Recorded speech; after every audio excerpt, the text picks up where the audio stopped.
Yes, I did, I shot her. You know, I'm kind of messing around town. I gave it a gun.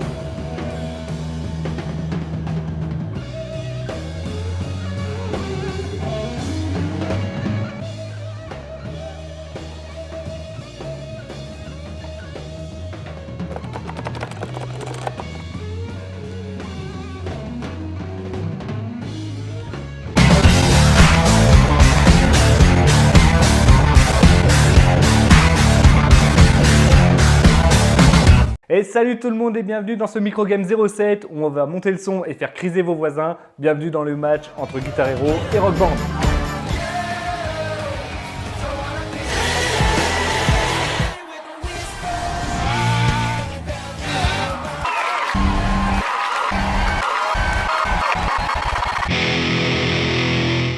Deux jeux revenus d'entre les morts et quasi sortis simultanément, alors que nous pensions que le style était définitivement oublié.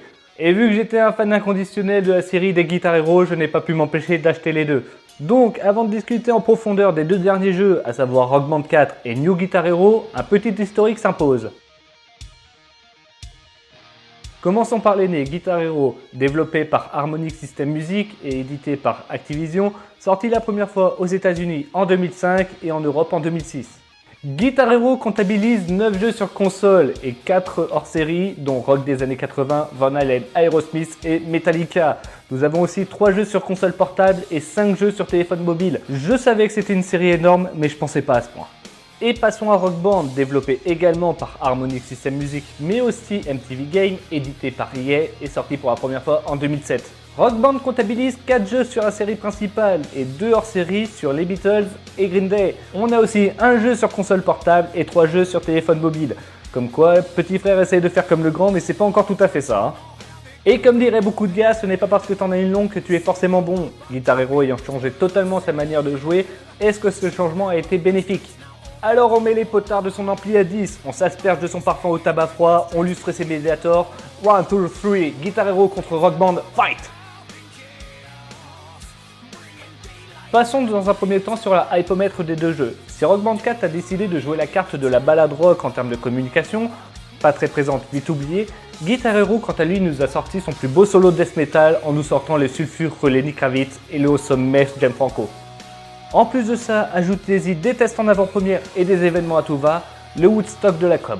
En ce qui concerne les instruments, Guitar Hero te met les couilles sur le nez pour en faire des Ray-Ban et change totalement une formule qui lui était gagnante jusqu'à maintenant. Au lieu du manche à 5 boutons alignés que Rock Band a gardé, Guitar Hero renouvelle et réagence son manche de 3 boutons sur 2 rangées afin d'avoir plus l'impression de naviguer sur les cordes. Mais ce n'est pas la seule chose qui a été modifiée. Avec Guitar Hero, il n'est plus possible de choisir le morceau avec lequel vous voulez jouer. Donc si vous voulez jouer un morceau en particulier, un système de type jukebox a été intégré. Au fur et à mesure des solos monstrueux que vous allez jouer, vous gagnerez des pièces qui vous permettront de choisir les tracks que vous voulez jouer. Il sera plus difficile d'éviter les chansons que vous détestez. Rock Band quant à lui possède une grande diversité de titres ainsi qu'une playlist importante jouable à tout moment. Il joue la carte de la sécurité, donc Rock Band paraît un peu plus complet et plus accessible. Passons au graphisme. T'es sûr que tu veux parler des graphismes des jeux vidéo ? Je saute déjà la partie histoire qui est aussi présente que le talent de Justin Bieber, donc je vais pas tout mettre de côté non plus. J'ai envie de dire préférence directe pour Guitar Hero qui a eu l'excellente idée de nous sortir des musicos de talent en prise de vue réelle pour les morceaux du mode solo. Pour les autres pistes jouables, ce sont les clips qui remplacent le cliché des gratuits en 3D. Rock Band est resté très classique sur ce coup, voire même trop. Les personnages modélisés sont plats et font toujours les mêmes mouvements. Même Guitar Hero faisait mieux sur ce point. La mise en scène de chaque musique était différente et était bourrée de références aux clips originaux. Je pense notamment au titre Bohemian Rhapsody de Queen ou Misery Business de Paramore. Dernier point, les playlists, et là ça va être compliqué. Rock Band 4 possède une playlist de 64 morceaux allant de Uptown Funk de Mark Ronson featuring Bruno Mars.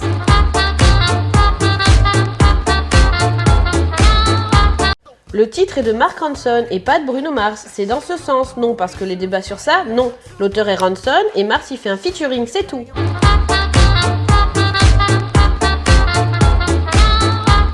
Donc je disais, ça va de Uptown Funk de Mark Ronson à Spider de System of a Down.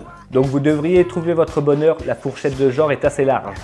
Alors que pour Guitar Hero c'est un peu plus compliqué, il n'y a pas réellement de chiffres concernant le nombre de morceaux, les titres sont changés régulièrement. Seul le mode solo est un peu plus classique, mais ce n'est pas sur cette partie que vous allez vous faire de la corne au doigt. J'aimerais donc mettre un ex-aequo sur ce point, Guitar Hero propose plus de titres mais moins de diversité que son concurrent. Kala va donc terminer par un listing des points forts des deux jeux. On commence par Rock Band, playlist éclectique, ça aurait pu limite devenir un point faible car certaines transitions sont particulièrement dégueulasses mais bon. Mode multijoueur avec batterie et micro, mode carrière assez long, le plus accessible. Quant à Guitar Hero, toute nouvelle méthode de jeu, on a plus l'impression de jouer de la vraie guitare. Un mode où les musiques défilent sans avoir à les télécharger, des graphismes très sympas pour le mode solo, la prise de vue réelle est superbe, des événements, des changements sur la playlist, donc pas toujours les mêmes musiques. Et oui, ce n'est pas parce qu'il n'y a plus vos avis à lire que vous ne m'entendrez plus. Voilà, je pense qu'on a fait à peu près le tour, maintenant qu'en penser? Eh bien le choix est vite fait, tout dépend de votre manière de jouer. Si vous souhaitez jouer à plusieurs, ce sera Rock Band 4 sans hésiter. Même si le bundle est cher, vous vous éclaterez plus facilement entre potes et vous sentirez prêt à faire tomber les soutifs des groupies. Par contre, si vous êtes à la recherche de réalisme et avoir la vraie sensation d'avoir une guitare sous les doigts, Guitar Hero est fait pour vous. Par son réalisme poussé, vous vous sentirez être l'unique rockstar d'un vrai concert. Résultat du combat, égalité malgré une préférence personnelle pour Guitar Hero. Et voilà pour Microgame 07, comme vous pouvez le constater, on modifie encore des choses, on tâtonne avec Kala, mais Microgame est toujours présent et on compte bien le rester, et comme d'habitude on finit avec vos avis. Je reste sur mon avis, pour attirer du monde tu devrais faire des classiques tels Call of Duty et FIFA vs PES, même si je sais que c'est pas ton truc. La série des Pokémon aussi peut être sympa. Alors j'ai bien conscience que si je veux du monde, je vais devoir faire des vidéos faciles, limite putaclic, j'y réfléchis, mais Pokémon oui c'est sûr ça y passera. Un spécial jeu basé sur les séries TV pourrait être sympa. Je suis pas sûr qu'il y ait grand chose à dire dessus, mais si je trouve un angle intéressant, je te dirai pourquoi pas. Et voici Microgame est terminé, je t'invite comme d'habitude à laisser un petit pouce bleu métal. Si la vidéo t'a plu, un petit partage, ça fait toujours plaisir. On se retrouve très prochainement et pendant ce temps, je vous invite à jeter un petit coup d'œil sur la page de Culture Up. Sur ce, gros lipoutou dans ta face, ciao les amis!